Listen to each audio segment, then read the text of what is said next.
자, 여러분들 파동 파트에서요 꼭 기억하셔야 되는 거, 파동은 진행하면서 속력이 바뀔 수 있다 없다?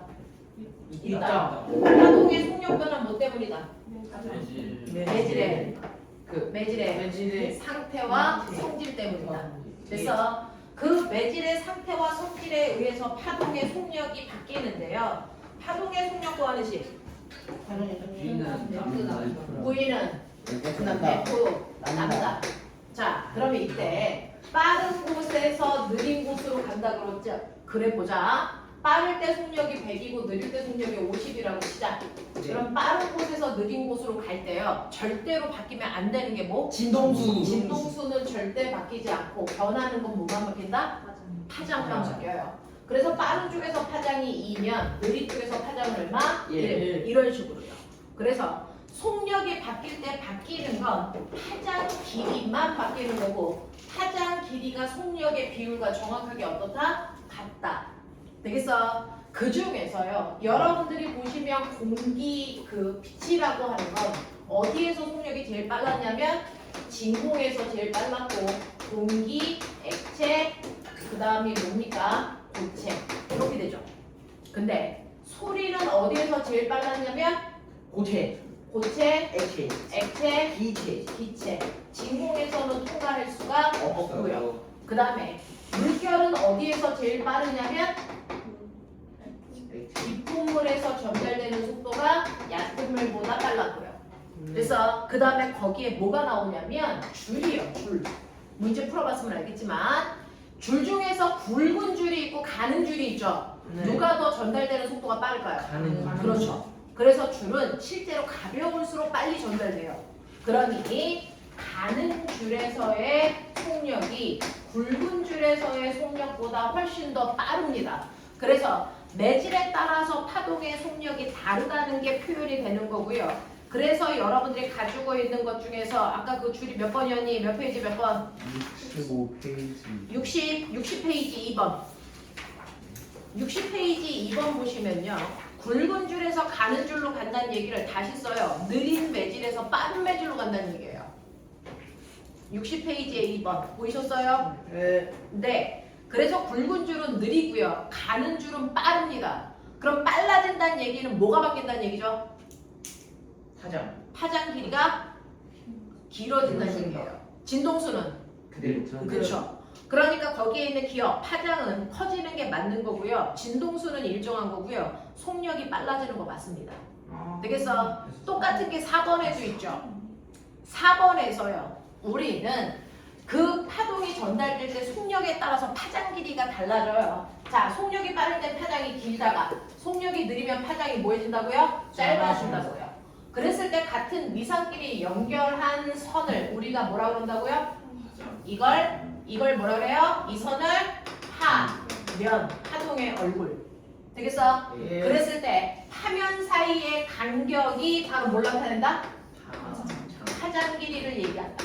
파장 길이를 얘기한다. 그런데 가면 갈수록 파장 길이가 뭐해지고 있어? 짧아지고 있죠. 그러니까 여기가 느린 매질, 여기가 뭡니까? 빠른 매질입니다.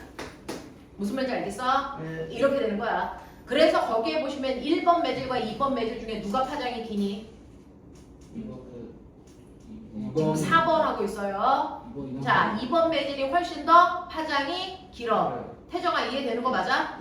정확하게 해야 돼. 1번 매질에서요 2번 매질로 가면서요 파장이 길어지기 때문에 1번 매질은 느린 매질이고요 2번 매질이 빠른 매질이에요.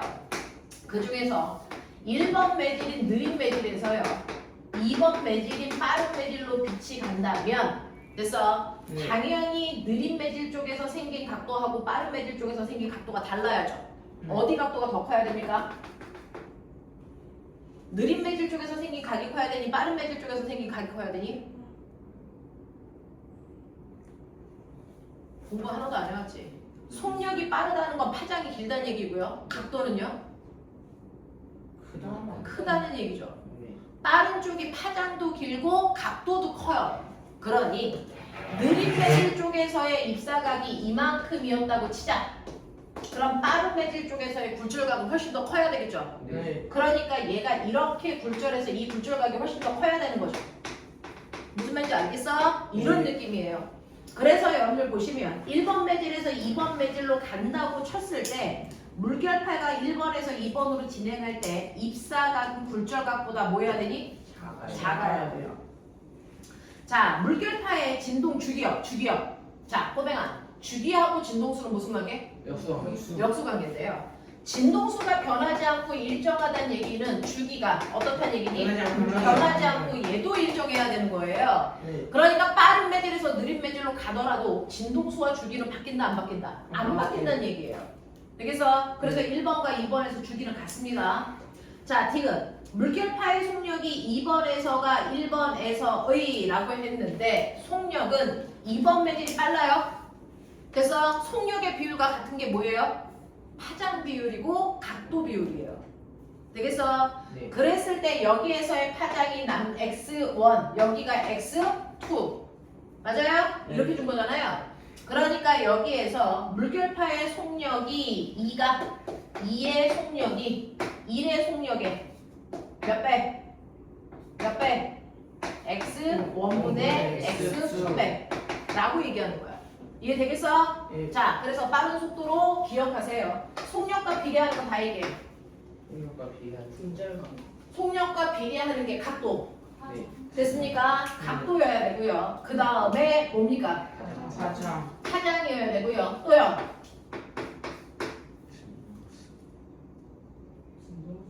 이거밖에 없죠. 진동수나 주기는 바뀌면 돼야 돼. 이거 안 돼. 그래서 속력에 따라서 바뀌는 건 각도하고 파장이고요. 진동수하고 주기는 절대로 변하지 않고 뭐하다? 일정하다. 이게 더럽게 많이 물어봐요.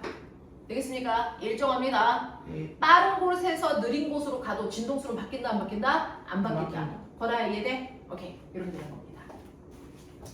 자, 그 다음에 여러분들이 보시면 두 번째로 여러분들 제가 보여드리고 싶은 거 거기 5번 그림이요. 61페이지 5번 그림이요. 61페이지에 5번 그림 좀 보시면요. 얘요. 똑같은 위치에서 빛을 쐈는데, 자, 파동을 쐈는데, 첫 번째는요. 여기가 공기고, 여기가 물인데, 어떤 애는 이렇게 왔다가 이렇게 굴절했어요. 그래서 어떤 애는요. 똑같이 이렇게 왔다가 이렇게 굴절했어요. 되겠어? 그럼 꼬맹아. 이 파동 A는요, 공기에서 빠르다는 거야, 물에서 빠르다는 거야? 어디 각도가 더 큰지 보면 되죠. 네. 어디에서의 각도가 더 커요? 물에서의 각도가 더 크다는 건 물에서 속력이 더 뭐해졌다? 빨라졌다는 거예요. 그럼 물에서 빨라지는 거예요? 공기에서 느리고. 얘가 빛입니까? 소리입니까? 소리입니다. 그래서 A는 소리라는 얘기입니다. 맞아요? 네. 두 번째 보시면 공기하고 물에서 어디 쪽에서 각도가 더 커요?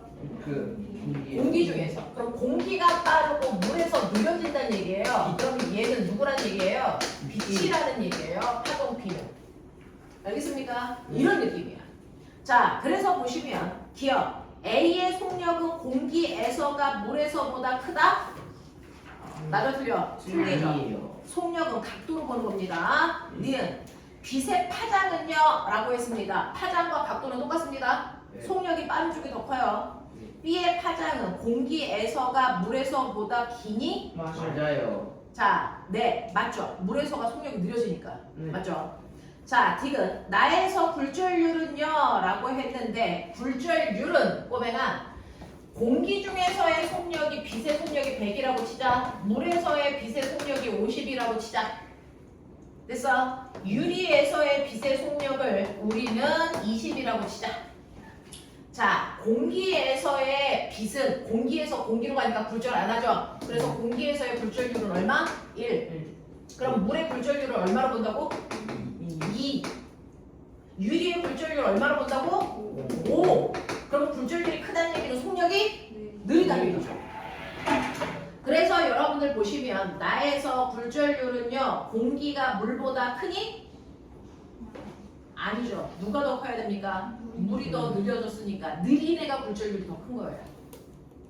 알겠어? 네. 속력이 느릴수록요 굴절률의 크기가 더 뭐해진다고? 커진다고요. 이해돼? 예. 태정아 외울 수 있는 거 맞아? 예. 네.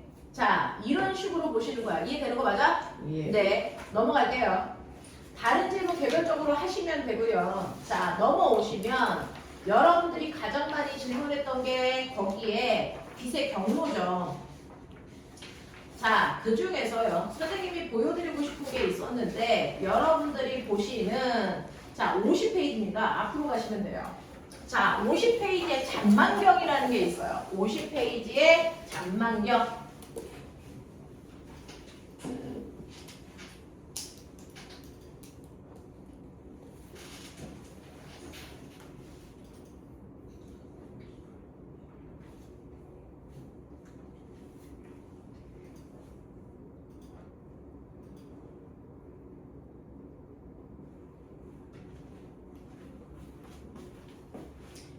자, 50페이지에 잔망경이 있는데요. 잔망경은 평면거울 몇 개 집어넣은 거니?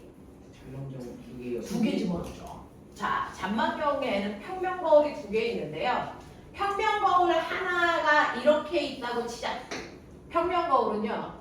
내가 이런 식으로 키가 160인 내가요. 거울 앞에 2m 떨어진 곳에 있으면 나의 상이 거울부터 몇 미터 떨어진 곳에 2m 떨어진 곳에 160cm 내가 서 있는 것처럼 보이잖아요. 그래서 평면 거울에서는 절대로 변화 없이 일정한 게 있어요. 뭡니까? 거리, 크기, 모양 이런 거 변해 안 변해? 안 변해. 변하는 건 뭐만 바뀐다 그랬어요? 좌우만 바뀌어요. 되겠어? 좌우만 변합니다. 자, 근데 봐봐. 잔망경 N은 평면 거울이 몇 개 들어있니? 2개 들어있어요. 여기에 하나, 여기에 하나 들어있는 게 맞죠? 그러면 이렇게 빛이 들어와서 여기서 반사돼서 다시 반사돼서 내 눈에 들어오는 그런 구조거든요. 그럼 첫 번째, 여기 가라는 글씨가 있으면 첫 번째 평면 거울에 비춰봤을 때 어떻게 보이냐면 좌우가 변해서 거꾸로 이렇게 보여. 맞지? 그 좌우가 바뀐 애를 다시 비춰보면 좌우가 또 뭐 할까? 바뀌겠죠. 그럼 내 눈에 들어오는 가라는 글씨는 얘가 좌우가 바뀌어서 어떻게 보이니? 그대로 보이지. 무슨 말인지 알아? 자, 이때 보세요. 평면 거울이 짝수게 있으면 좌우가 한번 바뀌었다가 다시 바뀌니까 그대로 보이는 거야. 그러니까 평면 거울이 2개여도 그대로, 4개여도 그대로, 6개여도 그대로지. 근데 평면 거울이 홀수개면 좌우가 바뀐 상태인 거야. 무슨 말인지 알겠어? 그래서 평면 거울을 잔망경은 평면 거울을 몇 개 집어넣는다? 2개 집어넣는다. 그래서 밖에서 보는 아이와 똑같은 크기의 모양과 좌우가 바뀌지 않은 상태 그대로 보려고 평면 거울 2개 집어넣는다. 이해돼? 건아 이해돼? 오케이. 자, 그러면서 빛이 이렇게 반사돼서 가는데요. 우리가 봤을 때 반사됐지만 빛은 스스로는 반사되지 않고 뭐 하고 있다고 생각하는 줄 아세요? 난 직진만 해. 이렇게 생각하는 거야. 그래서 빛은 자기가 이렇게 가도 나 직진하고 있어. 이렇게 생각해요. 절대 빛은 반사나 굴절했다고 생각 안 해. 직진했다고 생각하는 거야. 그래서 사실은 여기에 키가 180인 사람으로부터 빛이 직진해서 내 눈에 들어왔어 라고 빛은 생각하는 것 뿐이야. 맞냐? 그랬을 때요. 여러분들 보시면 첫 번째 거울에서 사람까지 떨어져 있는 거리가 얼마래요? 얼마래요? 빨리 봐. 얼마? 15m. 15m. 그리고 첫 번째 거울에서 두 번째 거울까지가 얼마 떨어져 있대요? 1.2m고 두 번째 거울에 내 눈이 딱 붙어 있다는 거예요. 네. 맞아? 네. 그렇다면은 여러분들 우리가 봤던 것처럼 여기에 있는 이 삼각형하고요. 이 삼각형이 뭐예요? 달목이잖아요. 맞아? 그러면 길이비가 몇 대 몇이니? 2대 27이요. 2대 27입니다. 그러면 이 거울의 길이 비율도 2대 얼마여야 되니? 27이어야 돼. 근데 이 사람의 키가 27이 아니고 얼마라고? 180이니까 이 거울의 실제 길이 x는요 180 곱하기 27분의 얼마면 돼? 2면 돼. 3분의 40. 되겠어? 무슨 말인지 알겠어? 네. 그래서 3분의 얼마면 된다고? 40이면 똑바로 서 있는 거울에 얘가 비칠 수 있어. 근데 그 거울이 똑바로 서 있지 않고 얼마? 45도 기울어져 있다고. 요 각도가 45도라고. 네. 맞아요? 네. 똑바로 서 있는 거울의 크기는 3분의 40인데 이걸 45도 기울여서 보고 싶어요. 그럼 이 거울의 실제 길이는 얼마냐는 거예요. 되겠어? 이 각도가 45도래 꼬맹아. 45도면 길이 비율이 몇 대 몇 대 몇이야? 1대 루트 2란 말이야.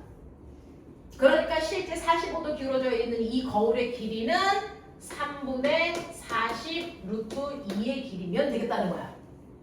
괜찮아? 예. 되겠어? 네. 이 얘기야. 이거 전 국민의 질문이야. 맞죠? 네. 자, 이것과 똑같은 것들이 거기에 가면 또 나와요. 여러분들이 한 장 넘기시면 52페이지에 14번, 15번이 다 그겁니다. 맞아? 14번, 15번이 다 그거예요. 14번 같은 경우에 보면 거울 앞에요. 1m 떨어진 곳에 내가 서 있어. 그리고 거울로부터 2m 떨어진 곳에 어떤 애가 있지? 네. 맞아? 그러면 내가 거울로부터 2m 떨어진 아이의 산을 보고 싶어. 되겠습니까? 네. 그러면 내 눈에 2m 떨어진 이 아이가 이렇게 들어와야 돼요. 얘 키가 얼마나 죠 얼마? 80. 180이요. 그러면 꼬맹아 이제 잘 봐. 이때 요 삼각형하고요. 요 삼각형이 닮은 텐데 길이비가 1대 얼마니? 3이에요. 그러면 거울의 길이 비율도 1대 얼마면 되겠니? 3이면 되겠죠? 그러니까 이 거울이 얼마만 있으면 되겠어요? 60cm만 있으면 되겠어요. 이런 얘기야. 이해돼? 이거 나 혼자 하는 설명 아니지? 알아듣는 거 맞아? 네. 오케이.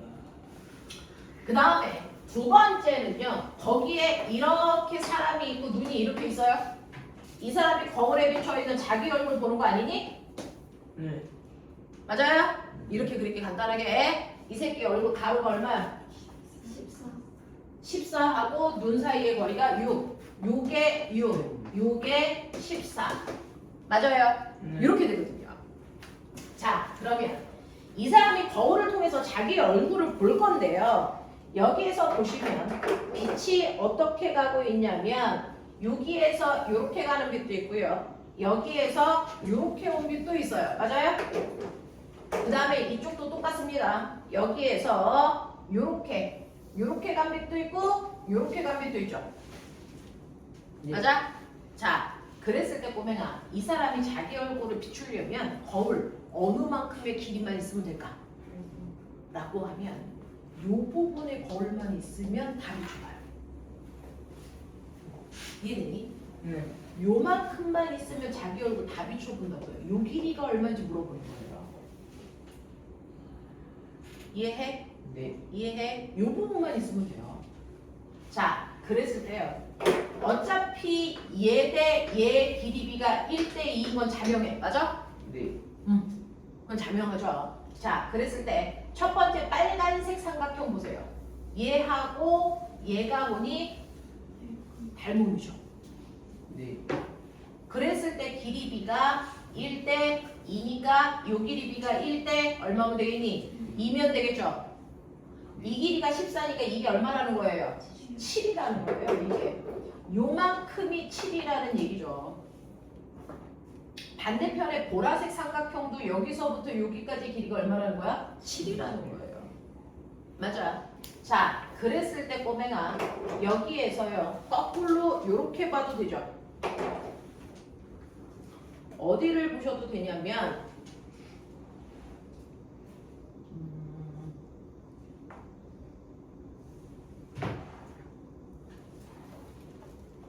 요거 봐도 되죠. 요 삼각형 맞아요? 요거 보여? 요 삼각형하고 요 삼각형이 뭐니? 닮음이죠. 길이비는 여전히 1대 2죠. 네. 그러면 1대 2면 되겠죠. 네. 그럼 이게 얼마예요? 3이에요. 그럼 여기가 얼마겠니? 이거 4겠죠. 되겠어? 이거 이용할 거야. 그래서 거울이 4cm짜리 거울만 있으면 내 얼굴 다 비춰보겠네? 이런 얘기야. 되겠죠? 자, 그러면서 우리 지난번에 나한테 배웠던 거요. 거울에서 또는 렌즈에서 사용하는 렌즈 방정식 기억나? 렌즈 방정식 기억나니? 얘들아 외웠어야 돼. 렌즈 방정식.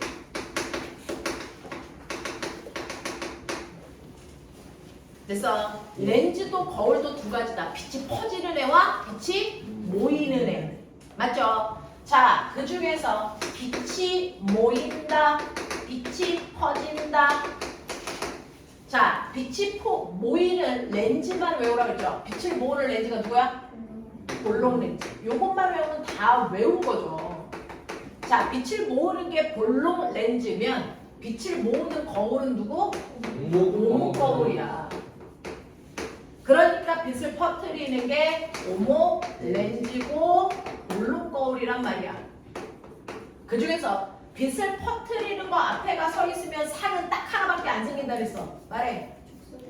축소된. 뭐니? 정리. 허상밖에 안 생긴다 그랬어. 예. 맞아? 근데 빛을 모으는 광합장치 앞에가 서 있으면 상은 세 종류로 생긴다고 했었는데 기억나? 가장 멀리 있을 때 불러. 가장 멀리 있을 때 얘도 축소된. 오리 그쵸? 돌이 실상 그 다음이 확대된. 뜨는 돌이 오리 실상. 가장 안쪽에 들어왔을 때가 확대된 정리 허상이야. 맞아? 네. 그 중에서요 축소된 정립 허상을 우리가 만들기 위해서 빛을 퍼뜨리는 볼록 거울 쓰는데요. 볼록 거울을 사용하는 목적은 자명해. 상을 축소시켰기 때문에 시야를 뭐 한다고요? 넓힌다고요. 이목적으로 만든 게 코너 반사경. 그 다음에 뭐 있어? 코너 반사경 하고요. 그 다음에 도난 반지용 거울 하고요. 측면 거울 하고요. 이런 것들이죠. 맞아? 네. 정확하게 외우셔야 돼요. 자, 그랬을 때요. 이 상을 일일이 작도하지 않아도 렌즈 방정식에 집어넣으면 다 알 수 있어. 맞지? 렌즈 방정식이요. 여기 물체 있어. 여기가 축정거리야. 그래서 상이 여기에 생겼어. 렌즈의 중심에서 물체까지의 거리가 A. 렌즈의 중심에서 초점까지의 거리가 F. 렌즈의 중심에서 상까지의 거리를 B라고 한다 그랬어. 맞아? 네. 그랬을 때요. 렌즈 방정식이요. 뭐였지? A분의 1 더하기 B분의 1이 F분의 1이고요. 이때 B값 구했을 때 B값의 부호가 플러스면 뭐라고요? B값의 부호가 플러스면 건아야 뭐라 그랬어? 자, 실상은 무조건 뭐야? 돌입이요. 그래서 얘 돌입실상이라는 뜻이야. 그래서 마이너스는 뭐야? 정립허상이라는 뜻이야. 맞냐? 네. 이 얘기였고요. 그 다음에 크기를 알아보는 게 배율이죠. 배율 결정하는 방법. M은 A분의 B. 맞아요? 그래서 여러분들이 기억하셔야 되는 게 있는데요. 평면 거울은 무조건 크기가 어때 보인다고? 그쵸. 그럼 꼬맹아 생각해봐. 첫 번째, 평면 거울은 항상 크기가 뭐 하다고? 같다고. 그럼 크기가 같으려면 배율이 얼마여야 된다고? 1이어야 돼. 그렇다는 얘기는 뭐야? 거울로부터 나까지의 거리와 거울로부터 사까지의 거리가 항상 어떻다고요? 같다고요. 무슨 말인지 알아? 이 얘기예요. 그래서 거울로부터 나까지의 거리와 거울로부터 사까지의 거리가 항상 어때야 된다? 같아 보여야 된다. 알겠어? 그리고 크기도 절대 바뀌지 않는다. 그랬더니 어떤 병시 같은 학교에서 내가 더 뒤로 간다. 그러면 상도 더 거울부터 멀어지겠지. 네. 그랬을 때 크기는 작아 보인다. 맞아 틀려? 틀리죠. 어차피 내가 떨어져 있는 거리가 2m면 상까지의 거리도 몇 미터야? 2m야. 그러면 2분의 2이기 때문에 크기는 여전히 얼마야? 1이야. 되겠어? 내가 멀리 간다고 해서 상의 크기가 작아지지 않아. 무슨 말인지 알아? 네. 이 얘기야. 그래서 평면 거울은 내가 가까이 가던 멀리 있던 상의 크기는 절대로 바뀌지 않아. 나의 크기와 똑같아. 무슨 말인지 알아? 이런 얘기야. 이해되겠지? 이해되겠지? 자, 그 다음에 여러분들이 아셔야 되는 아까 빛을 퍼뜨리는 아이가 상은 무조건 어떤 거 상이 생긴다고? 축소된 상이 생겨요. 그러면 A분의 B 값이 1보다 뭐 해야 된다는 얘기야? 작아야 된다는 얘기잖아. 네.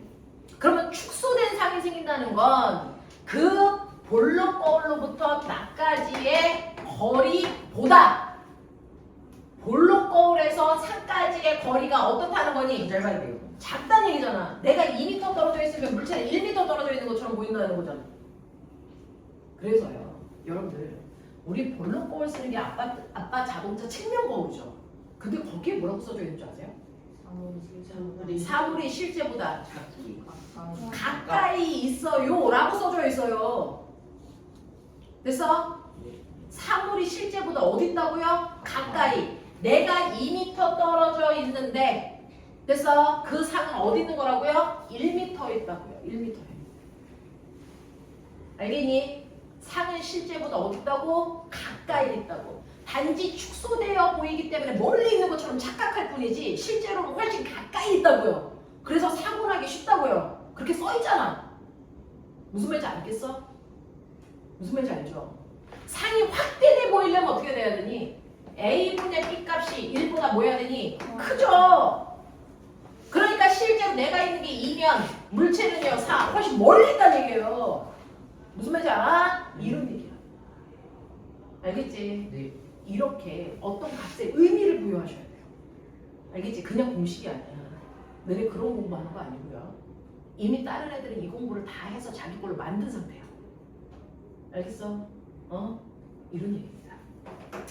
자, 그래서 선생님이 여기에서 여러분들이 직접적으로 상을 막 공식에다 집어넣고 이런 게 아니고요. 일상생활에서 측면 거울에 사물은 보이는 것보다 어디에 있니? 이렇게 물어봐요. 그럼 가까이 있다고 하셔야죠. 멀리 있다고 하시면 안 돼요. 알겠어? 축소되어 보이는 아이는 실제로 거울부터 나까지의 거리보다 거울부터 상까지의 거리가 훨씬 더 뭐였다고? 가까이 3이 미친다고요. 알겠어? 상까지의 거리가 훨씬 더 가깝다고? 무슨 말인지 알겠어? 이런 얘기야. 자, 그래서 선생님이 14번, 15번도 설명을 해봐드렸는데 이거 말고 설명 필요한 게 있는지 한 분만 볼게요. 그리고 나서 열로 빨리 넘어갈게요. 자, 46, 47에서 질문해봐. 질문할 거 먼저 체크해가지고 오셔야 되고요. 숙제는 당연히 다 하셨어야 되는 거고. 넘어갈게요. 48, 49 질문. 없습니다. 넘길게요. 50, 51. 50. 저 11번. 자, 11번이요. 11번은 아까 굴절률, 속력 차이요. 나도 했잖아. 12번 할게요. 이제 알 것 같아. 자, 알 것 같은 거랑 아는 건 달라. 정말 아는지 확인해야 돼. 네. 그래서 속력이 2배 빨라지면 2배 느려지면요. 굴절률은 2. 속력이 3배 느려지면 굴절률은 3. 알겠어? 이렇게 되는 거야. 자, 그 다음에요. 요거 12번 문제 한 번만 볼 건데 꼬매가 우리의 선생님 말씀드렸어요. 해안가 가면은 해안가가 이렇게 생겼다고요. 여기는 육지고 여기가 바다입니다. 여기서 물결이 일어나서 이렇게 파도가 쳐서 옵니다. 근데 해안가 가까이에 오면 물결의 모양이 이렇게 일직선이 아닙니다. 해안가 가까이에 여기에 오는 순간 육지랑 가까운 여기는 상대적으로 얕은 바다인데 육지로부터 멀리 있는 여기는 얘보다 뭐하니? 깊은 바다야. 맞아. 여기는 다시 뭐하니? 얕은 바다야. 그러면 어떤 일이 발생을 하냐면 파도는 수심에 따라 속력이 다르잖아. 네. 깊은 바다에서는 여기서는 깊으니까 속력이 뭐하니? 말라요. 빠르니까 이만큼 갈 동안 여기는 얕은 바다니까 속력이 뭐하니? 느리죠? 여기까지밖에 못 가요. 여기도 속력이 뭐하니? 느리죠? 요만큼밖에 못 가요. 그러니 이 일직선인 물결이 그 다음에는 어떤 모습이 되냐면 얘 여기 갈 동안 얘는 여기 가는 거니까 물결 모습이 이렇게 돼요. 해안선이랑 뭐하니? 일치해요. 되겠어? 이런 모습이 돼요. 여기는 상대적으로 깊으니까 많이 갈 동안 얘는 얕으니까 조금밖에 못 갑니다. 그래서 해안선과 일치하는 물결 모양이 이렇게 생길 수밖에 없다 그랬어요. 근데 거기 그림 보시면 12번이요. 12번은요. 수심이 이렇게 되어 있단 말이에요. 여기가 깊은 물이고요. 여기가 얕은 물이란 말이에요. 그러면 물결이 깊은 물에서 이렇게 오다가 됐어. 이렇게 오다가 얘가 얕은 물을 만났는데 여기 수심이 이렇게 되어 있어서 여기가 얕은 물이랍니다. 그럼 생각해 보는 거야. 되겠어? 생각해 보는 거야. 여기까지는 왔다고 쳐. 근데 여기에서 깊이를 보시면 얕은 물과 이제 여기 들어왔다고 치자. 그럼 여기는 아직 무슨 물? 여기는 깊은 물. 요만큼이 얕은 물. 맞아요? 그럼 이 부분은 무슨 물? 얕은 물. 이 부분은 무슨 물? 깊은 물이에요. 그러면 어떻게 되냐면 원래는 속력이 똑같으면 이렇게 왔어야 정상이잖아. 근데 그게 아니고 얘는 깊은 물이니까 이거보다 훨씬 더 많이 가. 얘는 얕은 물이니까 조금 가. 맞아? 여기서 요만큼밖에 못 오고 얘는 이만큼 가. 맞아? 네. 얘는 깊은 물이니까 속도가 더 빨라서 이만큼 가. 그래서 모습이 어떻게 돼? 물결 모습이 이렇게 돼요. 이렇게. 무슨 말인지 알겠어? 이렇게 빠진다고. 이렇게. 이해되겠니? 그러면 그 밑에도 그려보자. 그려봐 빨리. 그려보시면 물결이 이렇게 오고요. 여기를 기준으로 여기가 깊은 물이야. 여기가. 그려봐.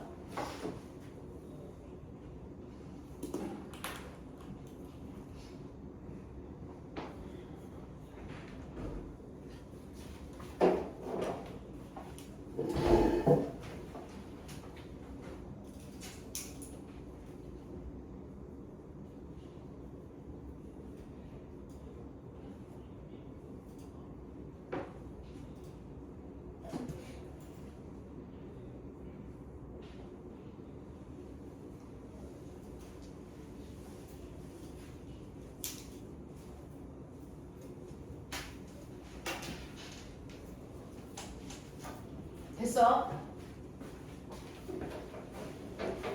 여기에 왔다고 치자. 여기는 무슨 물? 얕은 물. 속력이 느리니까 여기까지 못 와. 요만큼만 와. 맞아? 속력이 빠르니까 더 많이 가. 느리니까 조금밖에 못 와. 그래서 모습이 어떻게 돼야 돼? 이렇게 돼야 돼. 이렇게. 맞아? 그래서 얘는 모습이 이렇게 퍼져가는 모습을 그려야 돼. 이렇게. 무슨 말인지 알지? 이런 얘기야. 이해돼? 이해돼? 자, 그러면서 오면아 여기 해안가요. 선생님이 파동의 원래 이름이 뭐라면서? 네. 파동의 원래 이름은 파동 에너지야. 예. 그러니까 파동이 퍼져나가는 건 에너지가 퍼져나가는 거야. 되겠어? 자, 그 에너지가 퍼져나갈 때요. 자, 여기에 파동 에너지가 왔어. 자, 근데 잘 봐. 여기는 깊은 물이고 여기는 얕은 물인데 그러면 속력이 다르니까 여기에 왔던 파동이 굴절할 거 아니야. 선생님이 굴절할 때는요. 느린 쪽으로 꺾인 데서 빠른 쪽으로 꺾인 데서 느린 쪽으로 다 꺾여요. 그러니까 파동 에너지가 이렇게 오고 있는데요. 얘네들이 다 느린 쪽으로 꺾인단 말이야. 그럼 느린 쪽이 어느 쪽이야? 얕은 쪽이야. 그러니까 파동 에너지가 이렇게 오다가 이렇게 안 가고요. 얕은 쪽으로 이렇게 꺾여가요. 맞아? 얘는 얕은 쪽이니까 이렇게 가겠죠. 여기는 얕은 쪽이니까 이렇게 꺾여와요. 그러니까 결국은 얕은 쪽으로 파동 에너지가 집중해서 확 갑니다. 그러면 엄청나게 큰 에너지가 오니까 그 에너지 때문에 여기에 뭐 할까요? 깎여요. 이해돼요? 네. 이 새끼 점점 깎여나가요. 이렇게. 그래서 상대적으로요. 그러면 여기 깎인 흙이나 돌 같은 거 어디로 가요? 에너지가 작은 쪽으로 간단 말이야. 그러면 에너지가 작은 쪽이 어딥니까? 깊은 물 쪽. 그래서 거기 가서 쌓여요. 맞아? 여기는 깎이고요. 그럼 시간이 지나면 해안선이 어떻게 될까요? 그렇죠. 해안선이 그래서 단조로워진 거예요. 알겠냐? 이거야. 무슨 말인지 알겠지? 이게 파동의 반사와 굴절이야. 되겠냐? 이런 얘기야. 자, 그래서 그런 것들도 좀 알아두시면 된다라고 얘기했습니다. 그러면 12번 해결된 거 맞아? 네. 자, 그리고 태정이를 위해서 우리 11번 잠깐만 보자. 예. 자, 물에서의 속력은요. 됐어? 네, 물에서의 속력이 A인데요. 원래 빛의 속력은 공기 중에서 빛의 속력을 C라고 하자. 공기 중에서의 빛의 속력이야. 근데 물에서의 속력은 공기에서의 속력보다 작아졌겠지. 네. 그 속력이 얼마인지 모르는데요. 이때 물에서의 굴절률이 얼마래요? 3분의 얼마? 4. 그러면 속력은 얼마? 4분의 30. 됐어요? 자, 봐. 공기 중에서의 속력이 100이야. 물에서의 속력이 50이야. 그러면 공기에서의 속력보다 물에서의 속력이 어떻게 된 거야? 2분의 1을 준 거지. 그럼 굴절률은 얼마야? 200. 네. 그래서 물에서의 굴절률이 2라고요. 이해돼? 네. 자, 유리에서의 속력이 20이라고 치자. 공기에서보다 속력이 얼마로? 5분의 1로 줄었지. 그럼 굴절률은 얼마로 쓴다고? 5. 그래서 굴절률의 역수가 속력이에요. 공기 중에서의 속력의 몇 배? 이런 뜻이야. 알겠니? 네. 그러면 태정아, 네. 유리에서의 굴절률이 2분의 3이래. 네. 그러면 얘는 공기 중에서의 빛 속력의 몇 배? 3분의 20. 네, 이런 얘기예요. 아. 날뜻 알아두시면 되고 이런 공부는 집에서 혼자 하셔야 됩니다. 네. 자, 넘어가죠. 자, 52, 53에서 질문. 56번이요. 17. 자, 17번은 빛의 경도 설명해 드렸었죠. 자, 빛의 경도 설명했죠. 볼록 렌즈 앞에 물체가 있을 때 빛의 경도는 그래서 두 가지만 잡고 하면 돼요. 자, 그 중에서 여기 초점거리고요. 초점거리 2배 되는 걸 우리가 구심, 그래서 5라고 써요. 그래서 네, 이고요. 초점거리 2배보다 멀리 떨어져 있는 첫 번째 거 볼게요. 자, 이때요. 물체는요. 광축과 나란하게 가다가 렌즈를 만나면 반대편 초점을 향해서 굴절해서 갑니다. 됐어? 이거고요. 그 다음에 두 번째로요. 앞에 있는 초점을 지나서 렌즈를 만나면 거꾸로 광축과 나란하게 가죠. 그랬을 때 빛이 만나는 곳에 상이 이렇게 도립실상 생기는 거죠. 이거 잡고 하는 거예요. 맞아요? 네. 얘들아, 아는 것과 아는 척은 다른 말이야. 지금은 아는 척해서 아무 결과도 안 나와. 실제로 다 할 수 있어야 돼. 이해돼? 이거 다 할 수 있는 거 맞아? 저 할 수 있는 거 같아요와 할 수 있는 건 다른 말이야. 자, 2번도 잡고 하고 3번도 잡고 하고 4번도 하고 5번도 하고 다 했었어야 돼. 안 돼요, 이거 빨리 해. 다 됐어? 그 중에서 꼬맹아 4번이 특이해. 4번은요, 애새끼가 정확하게 초점에 있어. 그러면 이 노란 선은 변화가 없지. 그리고 얘는요, 됐니? 어떻게 가야 되니? 렌즈의 중심을 지나가야죠. 이제 초점 지나가는 이 그림은 못 그리잖아. 그러면 렌즈의 중심을 지나가는 애는 무조건 직진한다. 기억나? 그러면 렌즈의 중심을 지나는 애는 무조건 직진하는데 이 빛과 이 빛이 뭐 하다고요? 평행해요. 그러니까 상이 생긴다 안 생긴다? 안 생긴다. 그러니까 물체가 초점에 있을 때는 어떤 상도 맺히지 않는다 이렇게 표현해요. 어떤 상도 맺히지 않는다는 걸 다른 말로 상이 무한대로 크다 이렇게 표현해도 되는 말이야. 알겠어? 상이 너무 커서 맺히지 않는 것처럼 보여요. 이런 얘기야. 알겠어? 자, 그 다음에 이거보다 애새끼가 안쪽에 들어왔어. 초점보다 안쪽에. 그래도 노란 선은 변화가 없죠? 그대로죠? 자, 근데 중심을 지나가는 이 보라색 빛을 다시 그릴게요. 중심을 지나가는 애는 어떻게 될까요? 이제 중심을 지나는 아이는 경사가 더 급해서 이렇게 갑니다. 그러다 보면 노란 선과 보라색 선이 뭐합니까? 점점 멀어지죠. 만날 수가 없네요. 그럼 어떻게 합니까? 이거 연장선 그리라고 했어요. 그랬을 때 연장선이 만나는 곳에 빛이 모인 것처럼 보이는 가짜상이 생기죠? 이걸 우리가 뭐라 그럽니까? 허상. 이라고 해요. 되겠어? 이런 얘기야. 느낌 잡았어? 네. 이런 얘기야. 되겠지? 이런 식으로 해서 1번부터 5번까지는 여러분들이 작도를 좀 해보시면 되고요. 그걸 우리가 계산식으로도 보여드렸습니다. 자, 54페이지입니다. 54페이지에서 질문. 네, 감사합니다. 넘기죠. 오늘부터 파워를 하는 애들은 심해하네요. 우리는 아직 안 하는데 파월 애들은 우리보다 시험이 빨라서 오늘부터 심해합니다. 파워는 무슨 시험이에요? 23일. 우린 9월 5일. 저희도 심야를 해요? 네, 시험 보기 2주 정도. 좋아요? 네.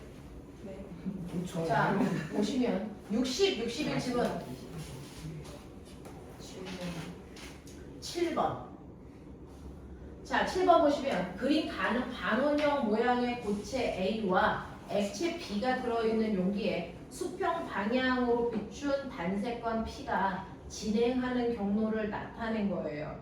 자, 가에서는 아래쪽으로 굴절해줘. 나에서는 위쪽으로 굴절해줘. 되겠어? 자, 그랬을 때 꼬맹아 빨리 법선 그려서 입사각과 반사각의 크기 좀 예측해봐.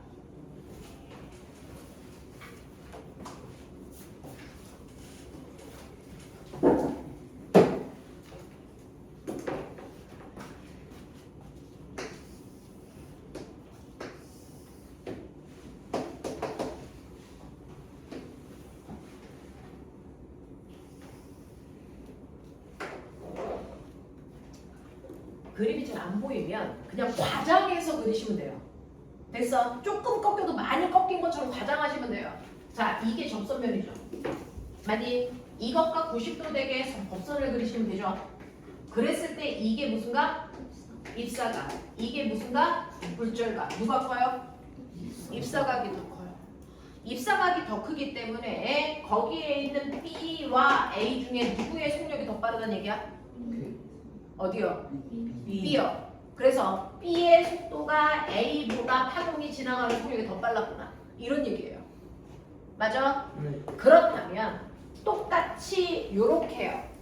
요번에 똑같이 쌌습니다. 그래서 똑같은 위치에서 쌌는데 요번에는 위로 이렇게 꺾여간 거잖아요. 맞죠? 그랬을 때 아까처럼 접선 그려서 90도 되게 법선을 그리시면 이게 입사각, 이게 굴절각. 무슨 각이 크니까? 굴절각이 더 커요. 그러니까 여기가 C고 A니까 됐어. C는 A보다 속력이 뭐하다?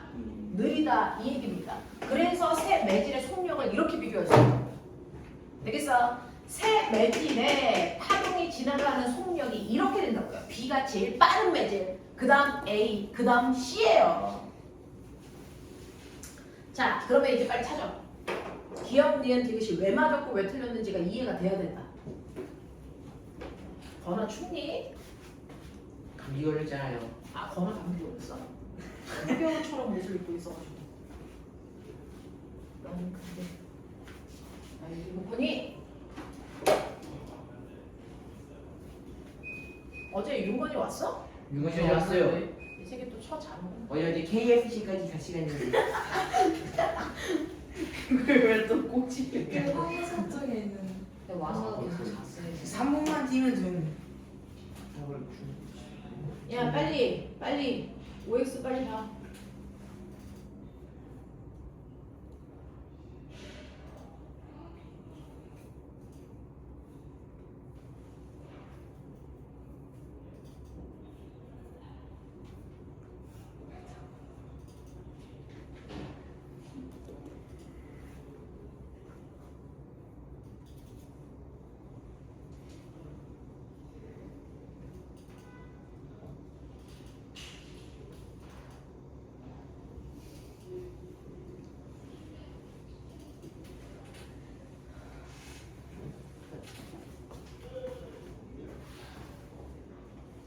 자, 거기에서 보시면요. 꼬뱅아, 속력은 B로 갈수록 커진다 그랬어요. 속력이 크면 굴절률은 작아요. 그래서 굴절률은요. 예를 들어 얘가 1이면 2고 3이에요. 이런 식이 되셔야 돼요. 되겠어? 그래서 굴절률은 B가 A보다 크다? 아니요. 작다라고 되어 있어요. 니은 볼게요. 가에서 P의 파장은요. 파장이 긴다는 얘기는 속력이 빠르다는 얘기예요. 자, 파장은 B가 A보다 작니? 라고 했으니까 B가 A보다 짧아요? 아니, A가 B보다 작니? A가 B보다 작니? 맞죠? 속력이 느리니까. 디귿 볼게요.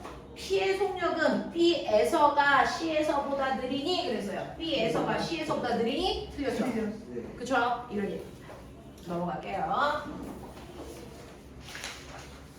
자, 넘어오시면 여러분들 가지고 있는 파동의 마지막 65페이지 질문 50페이지요? 65.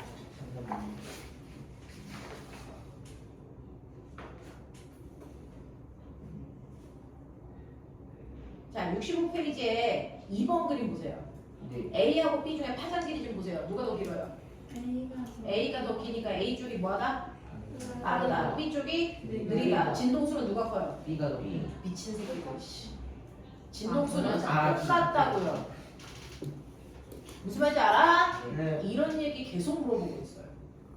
이런 얘기 계속 물어보고 있어. 맞지? 네. 정신 차리자. 넘어간다. 66페이지 질문.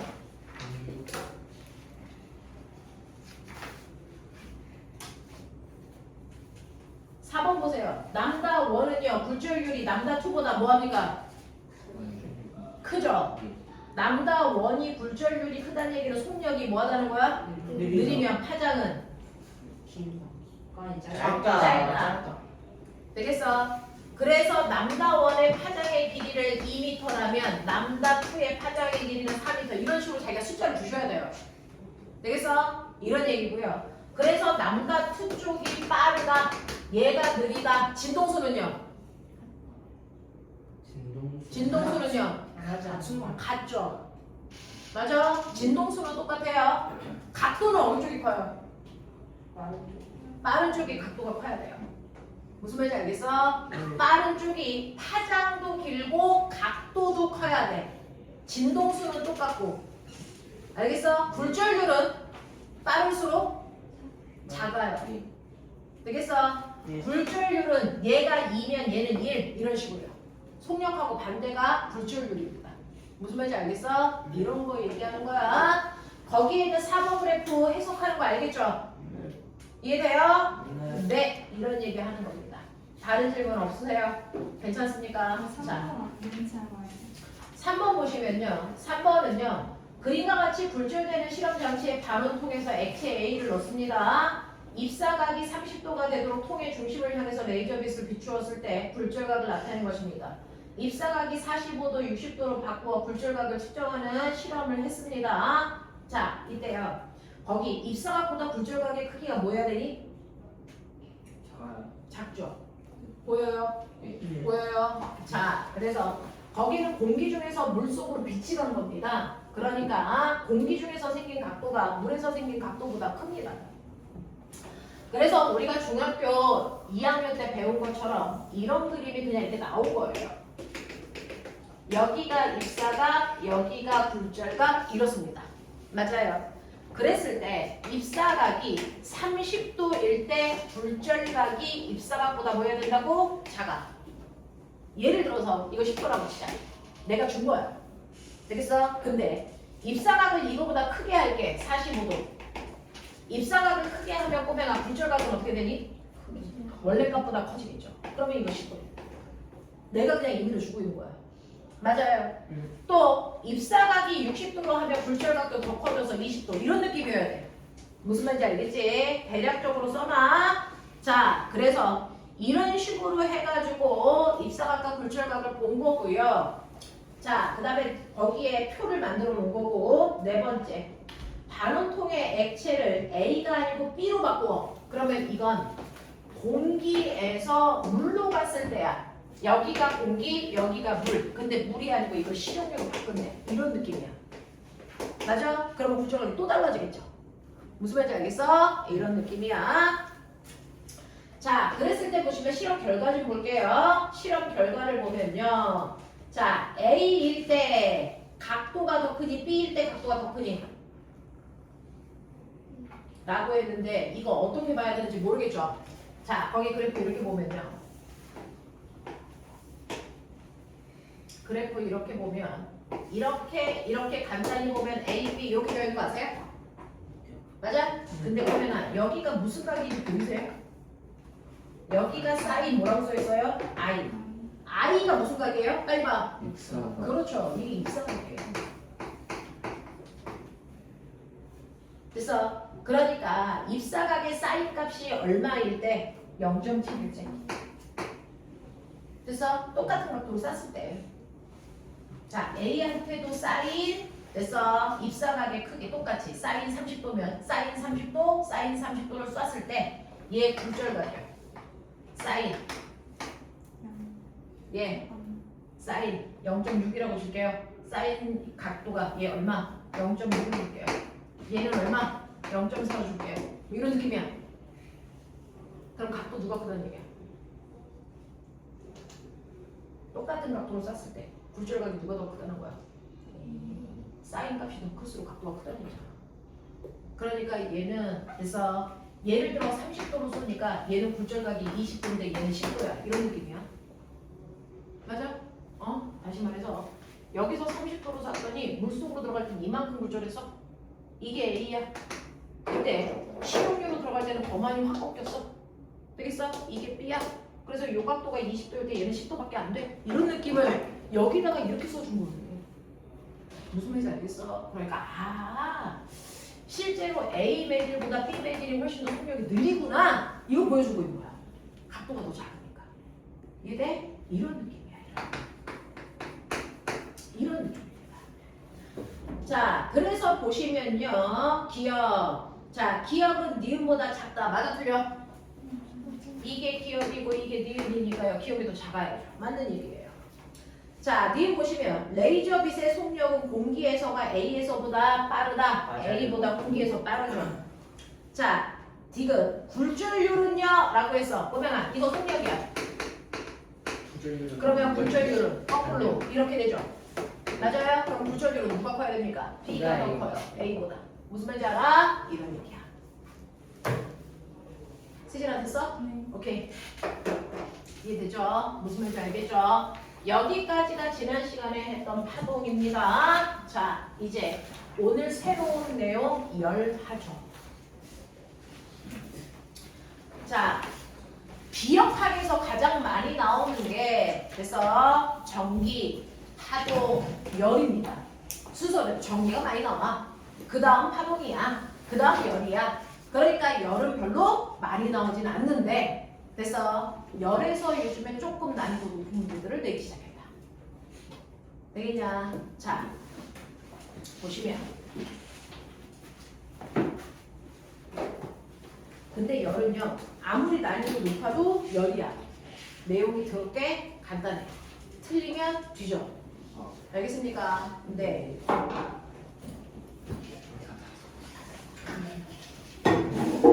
우리 열은 배웠죠? 중학교 1학년 때. 2학년 때? 1학년 1학기 때. 철없는 아가 때. 다 까먹었을 때. 그죠? 자, 선생님이 칠판을 이렇게 만집니다. 아, 시원해! 자, 지금 내가 표현한 건 열이니 온도니? 온도. 그쵸. 우리는요, 지금부터 열에 대해서 배울 건데, 열의 원래 이름이 뭐게요? 열에너지. 열 에너지를 줄여서 우리 일상생활에서 열이라고 부르는 거고요. 열 에너지의 다른 말도 있어요. 중학교 1학년 때 썼던 말. 열 에너지를 중학교 1학년 때 뭐라고 했을까요? 열량. 열량. 맞아. 여러분들이 지금부터 배울 열 에너지라고 하는 열은요. 중학교 1학년 때 배웠던 열량을 열 에너지라고 부르는 것 뿐이야. 자, 그러면 우리가 오늘 하셔야 되는 온도라는 게 있어요. 자, 온도는 선생님이 이렇게 물체를 만졌을 때요. 차가워, 시원해 라고 하는 물체 차고 뜨거운 정도를 표현하는 게 온도입니다. 물체의 차고 뜨거운 정도를 표현하는 게 온도입니다. 이건 열이 아니야. 되겠어? 우리가 열이라고 생각하고 있지만 온도와 열은 다른 말이야. 되겠어? 자, 온도라는 건 물체의 차고 뜨거운 정도를 나타내는 건데 그걸 차다 뜨겁다라고 하는 문과적 표현이 아니고요. 객관적인 표현을 하기 위해서 숫자로 표현하고 싶어. 그러니까 우리는 온도를 측정하는 온도 체계를 만들어야 된단 말이야. 그러면 우리가 사용하고 있는 온도 체계는 총 몇 가지가 있을까요? 세 가지. 세 가지요. 그래서 그 중에서 대한민국 사람들이 쓰는 온도 체계는 섭씨 온도를요. 우리는 스몰 t라는 거 나타내고요. 단위가 뭐야? 도시죠. 됐어. 그런가 하면 미국 놈들이 사용하는 온도 체계도 있어요. 뭡니까? 그게 샤시 온도고요. 얘는 화씨 온도를 F라고 쓰고 단위는 도F예요. 되겠어? 네. 자, 그런가 하면 과학에서 사용하는 온도도 있어요. 그게 바로 절대 온도고요. 절대 온도를 라지 T로 쓰고요. 단위가 뭐예요? 켈빈. 네, 그래서 우리가 국제 표준 단위 7개 중에 들어가는 온도 단위가 바로 켈빈이에요. 맞아. 자, 그래서 이런 식의 세 가지의 온도 체계를 우리가 만들어서요. 얘 차가워요가 아니고 얘 20도예요. 이렇게 표현한단 말이야. 아, 맞아요? 자, 그랬을 때 이 온도는 원래 없었는데 만든 거잖아요. 만들 때 기준이 있었어야 돼요. 섭씨 온도와 화씨 온도를 만드는 기준이 뭘까요? 물. 라고 하는 이 섭씨 온도와 화씨 온도를 만든 기준은 바로 물의 온이, 상태, 변화. 자, 물을 냄비에다가 넣고 뜨겁게 가열을 했더니 옌병알 이 새끼가 끓기 시작해. 맞아? 그 끓기 시작하는 온도를 뭐라 그러니? 끓는 점. 끓는 점을. 섭씨 온도에서는 그 온도를 100도로 정한 거야. 그래서 물은 100도에서 끓는 게 아니고 물이 끓기 시작하는 온도를 우리가 100이라고 정해놓은 거라고요. 맞아? 네. 자, 그런가 하면 온도를 쭉 낮췄을 때 물이 얼기 시작해. 그 물이 얼기 시작하는 온도를 우리가 어느 점이라고 하잖아. 그 온도를 섭씨라는 사람은 몇 도로 정한 거야? 0도로 정한 거야. 그래서 물이 얼기 시작해서 끓기 시작할 때까지의 온도를 그래서 몇 도 차이로 만든 거야? 어떤 물에 몇 도? 100도 차이. 그래서 얘를 100등분으로 한 거야.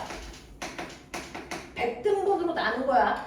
그 중에서 한 칸을 섭씨 온도의 1도라는 온도 차이로 돼서 잡아놓은 거다. 이게 섭씨 온도의 1도라는 개념이야. 그거에 비해서 화씨 온도는 물이 끓기 시작하는 온도를 얼마로 잡은 거냐면 212도 F. 필름이 왜 212도예요? 네. 그건 이 새끼 마음이죠. 212도 F로 잡은 거고요. 물이 얼기 시작하는 그 차가운 정도를 얼마로 잡은 건 줄 아세요? 이걸 32도 F로 잡았어요. 그래서 화씨 32와 화씨 212예요. 그러면 이 사이가 몇 등분일까요? 180등이죠. 그렇죠. 그래서 이 사이를 180등분으로 나눠서 그중 하나하나를 화씨 온도의 1도F의 간격으로 잡아놓은 거야. 무슨 말인지 알겠어? 예. 알겠어? 네. 이렇게 잡아낸 거예요. 자, 그러면 똑같이 물이 얼기 시작해서 끓기 시작할 때까지의 온도 차이가 되겠어? 똑같은 온도 차이인데 그걸 몇 등분으로 나눴냐가 다른 거예요. 100등분으로 나눴냐? 180등분으로 나눴냐? 그러니까 화씨 온도가 훨씬 더 온도가 돼서 훨씬 더 좁게 나눈 거라는 얘기죠. 무슨 말인지 알겠어? 이렇게 나눈 거예요. 자, 그런가 하면 이 절대 온도라고 하는 과학 시간에 사용하는 이 온도는요. 그래서 물의 상태 변화를 기준으로 하는 게 아니냐. 자, 이 절대 온도라고 하는 이 온도는요. 사실은 물질이 온도가 높아지면 뜨거워지죠. 뜨거워진다는 건 뭐야? 그 안에 있는 입자의 운동이 활발해서 져서 지네들끼리 뭐해서? 충돌해서 뭐가 발생하는 거야? 열이 발생하는 거예요. 그러니 이 물질이 뜨겁다는 건 그래서 그 온도는 사실은 그 안에 있는 물질의 운동 에너지와 뭐하더라? 비례하더라. 얼마나 활발히 움직이느냐에 따라서 충돌하는 정도가 결정이 돼서 뜨거운 정도가 만들어진단 말이야. 그러니 나는 이렇게 기체 입자들이 가지고 있는 운동 에너지의 크기를 곧 뭘로 표현하고 싶다? 온도로 나타내고 싶다는 거예요. 그래서 그 안에 있는 입자의 운동 에너지를 온도로 만든 걸 우리 뭐라 그런다? 그걸 절대 온도라고 한다. 그래서 절대 온도는 물의 상태 변화가 아니야. 그 안에 있는 입자의 누굴 걸까요? 아, 유찬이요? 509에 있어요. 저희 강의실 바꿔가지고. 네.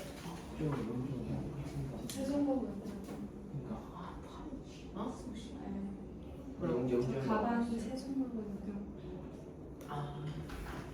자, 그래서 운동 에너지를 됐어? 뭘로 표현한 거야? 온도로 표현한 걸 우리는 뭐라 그런다고요? 절대 온도라고 한다고요. 무슨 말인지 알아? 자, 그런 거야. 운동 에너지가 커지면 절대 온도도 뭐 해줘야 돼? 높아져. 운동 에너지가 작아지면 절대 온도도 뭐 해줘? 낮아져. 그러다가 됐어. 입자는 왜 운동 에너지가 커져? 어떨 때 운동이 활발해져? 열을 많이 뜨거울 때. 네. 맞아요? 그럼 차가우면 운동 에너지가 점점 뭐해져? 작아져. 그러면 차가워지다가 예병이 더럽게 차가워져서 엄청 차가워지면 기체의 운동이 뭐하게 멈추는 순간도 있어. 되겠어? 너무 차가워서 기체의 입자의 운동이 멈추는 순간, 그래서 운동 에너지가 0이 되는 순간의 온도를 뭐라고 한다? 절대 온도. 그때를 0켈빈이라고 한다. 그때를 0켈빈이라고 합니다. 그래서 절대 온도는 운동 에너지를 표현하는 겁니다. 그래서 절대 온도가 10켈빈인 기체가 있고요. 20켈빈인 기체가 있다고 쳐. 10켈빈인 기체가 갖는 운동 에너지가 10줄이면 20켈빈인 기체가 갖는 운동 에너지는 정확하게 얼마? 20줄입니다.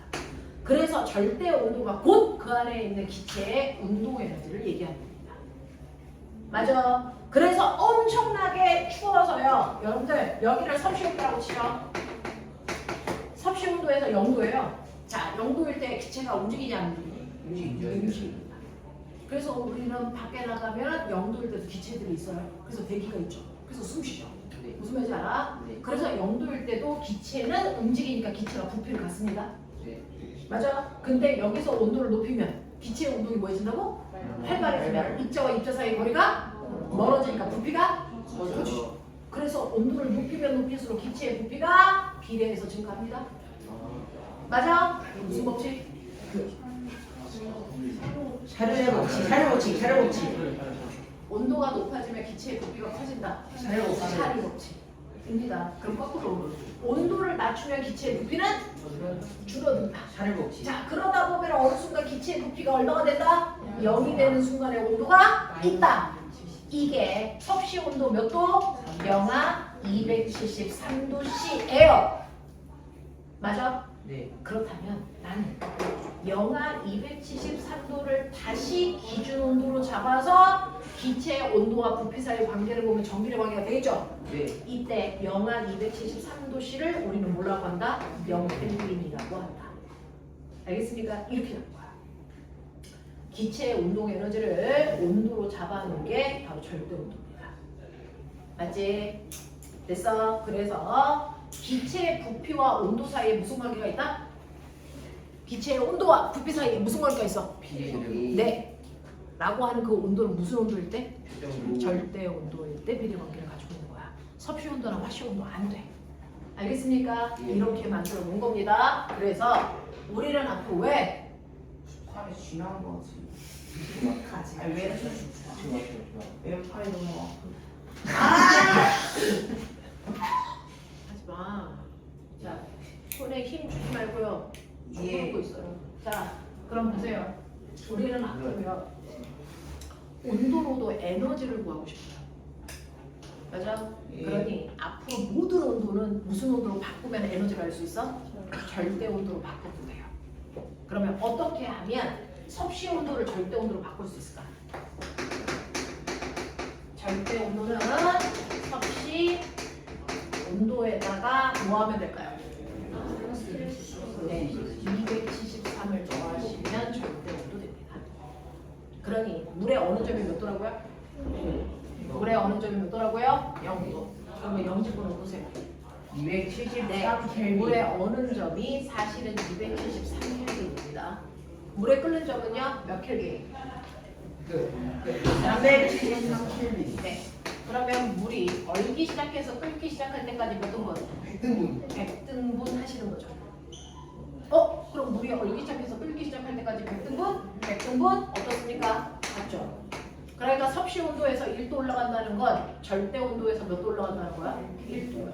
섭씨 온도에서의 1도 간격과 절대 온도에서의 1켈빈 간격의 크기는 같습니다. 무슨 말인지 알겠어? 이런 얘기야. 이해되죠? 아시겠죠? 자, 그래서 우리는 앞으로 물리에서 모든 온도 계산은 절대 온도로만 할 수 있다. 무슨 말인지 이해돼? 하시겠어요? 네. 자, 그러면 이러한 온도를 표현을 해놓고요. 저는 이제부터 물체의 온도를 직접 그랬더니 알아요. 이렇게 온도가 다른 두 물체가 있어서요. 그 물체의 온도를 쟀단 말이죠.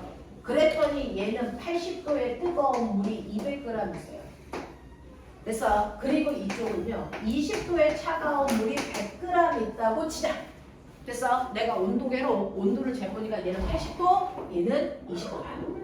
자, 그럼 이렇게 온도가 다른 두 물질을 접촉하면 어떤 일이 발생하니? 그 열이 이동해요. 자, 신뢰하고 있는 이렇게 온도가 다른 물질을 접촉하는 순간 그 안에서 반드시 열의 이동이 일어나요. 열은 어디에서 어디로 이동합니까?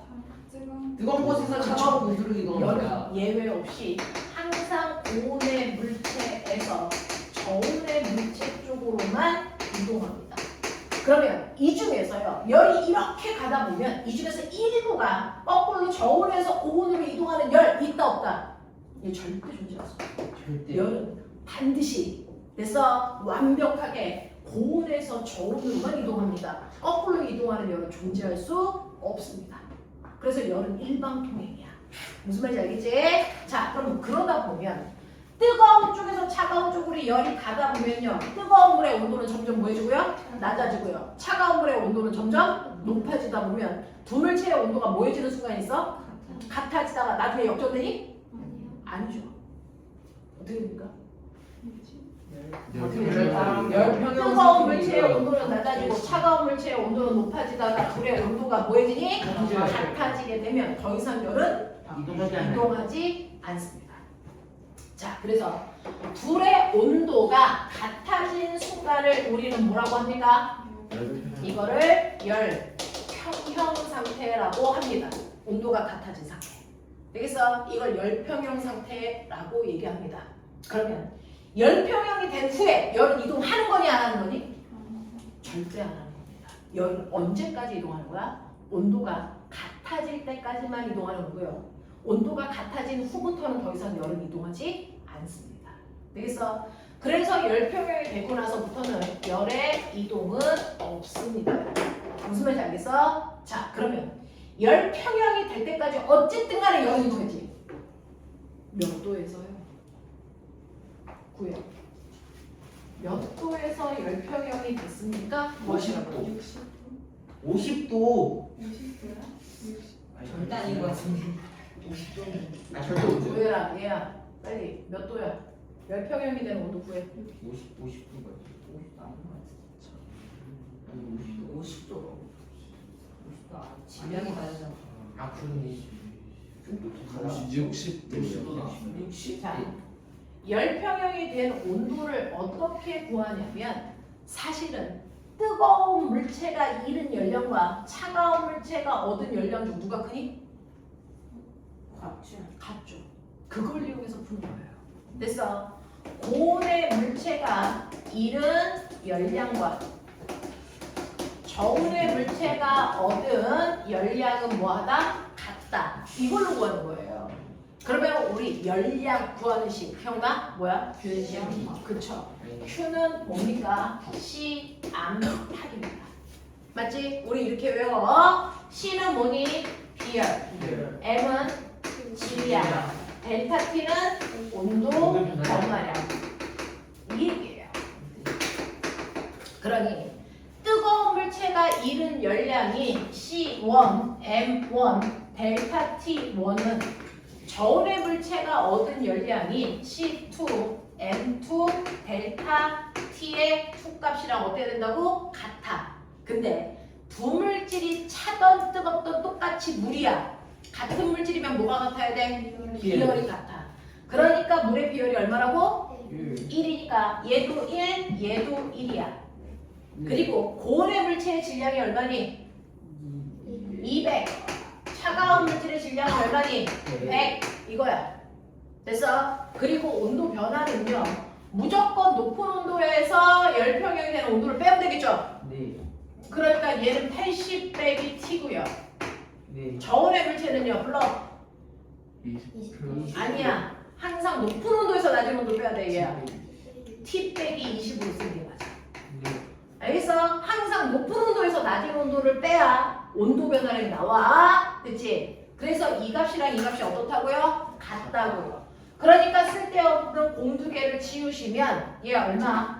160 마이너스 2t는 t 마이너스 20이야. 맞지? 그래서 넘기시면요. 3t는 180이니까 t가 얼마라고요? 60이라고. 그래서 열평형이 되는 온도가 몇 도라고요? 60도라고요. 알겠냐? 네. 이렇게 가는 거야.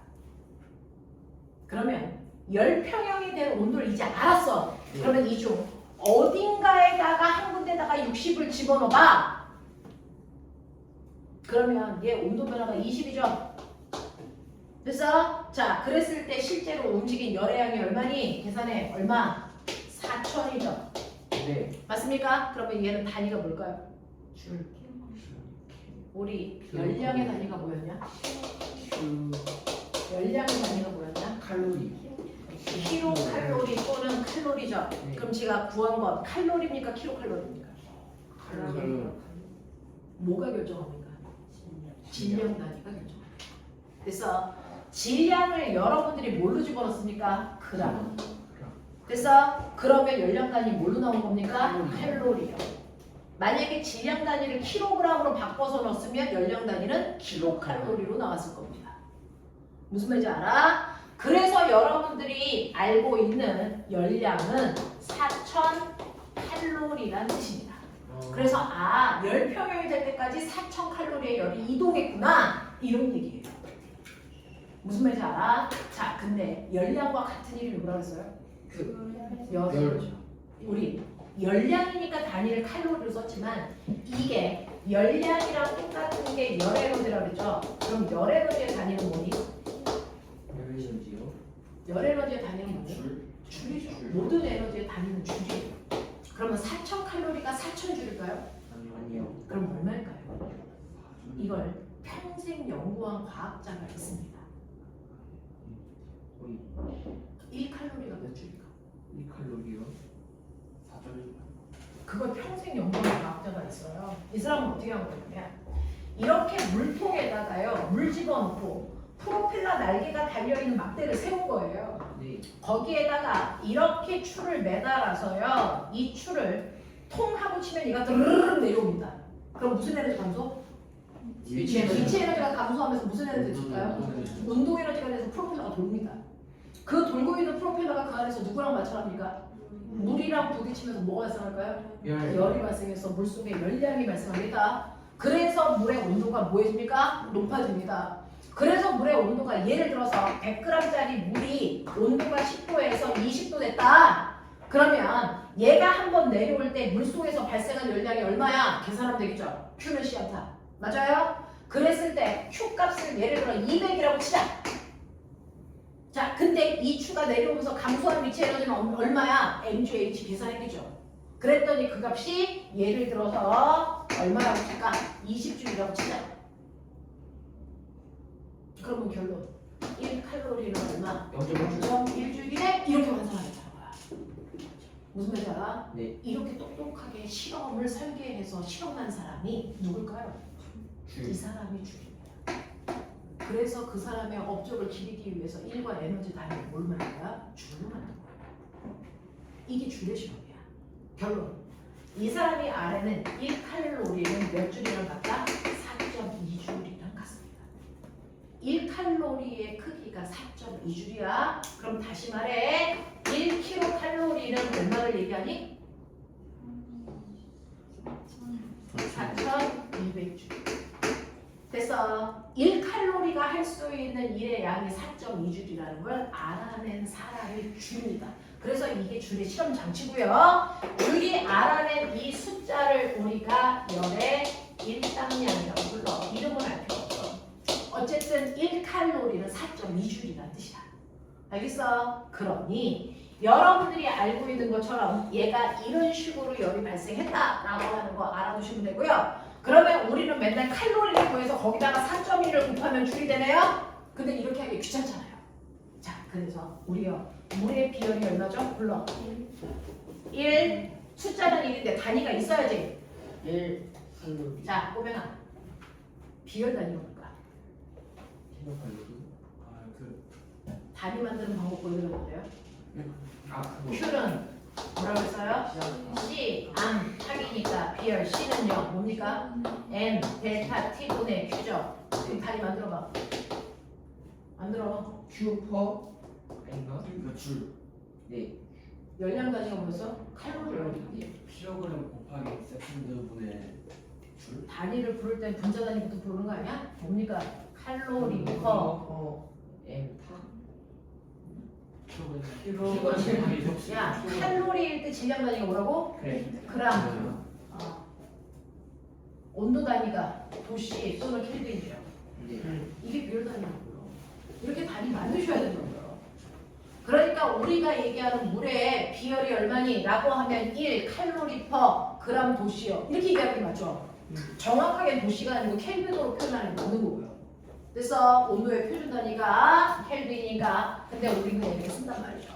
또는 1 킬로칼로리 퍼 킬로그램 도시예요. 이렇게 썼단 말이에요. 우리가 그동안 물의 비열을.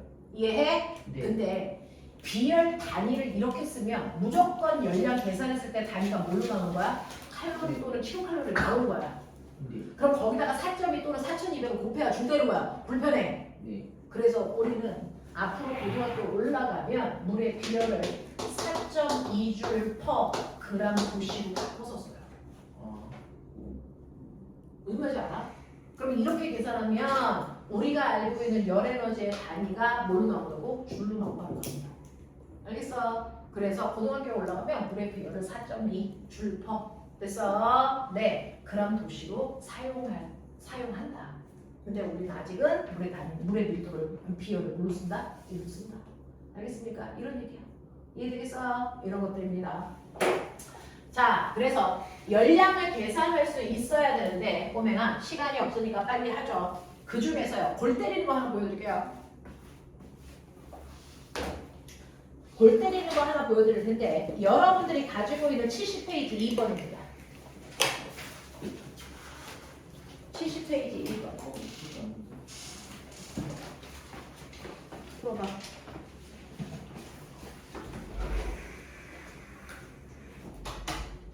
좀 빡센데? 시간 많이 남았는데. 몇 시니? 킬로리 더 이거 어떻게 시간이 많이 남아? 아니 조금 남았다. 아 이거는 진짜. 솔직히 안 먹고 싶은 아니. 팔이 저 지금. 너는 맨날 집안가 실수했어. 누가 정원이 그냥 얘는 이러면서 하는. 그래서 쌤한테 수업이랑 집 풀고 하고 그러면서 네. 비화혈이 에카혈이랑 같나? 그 진짜 개 아파.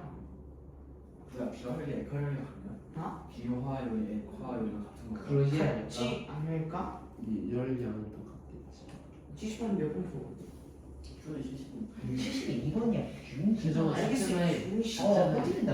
아, 이거 내가 음료수 안 써요. 어번 들어 그래? 미안해. 어씨. 내가 사람 싸가지고 지랄하는 얘는 문제이라니까. 알았어. 박채임. 죽었다. 나안 가. 지랄하니. 무슨 말이야? 무슨 말? 야 여기 흑영 같은 거 존나 많아. 니 옷이야. 겁나 감해요. 이 새끼 옷이 좀 찍었는데? 이 새끼들 자꾸 지내시. 아니야. 잠깐만. 이거 근데 압도적인 아우라로. 아니 진짜 압도적인 어쨌든 아우라. 안타까운 눈빛으로 널 바라봤어. 아닌 것 같아. 상관없네. 아이씨, 거샤샤. 아 이렇게.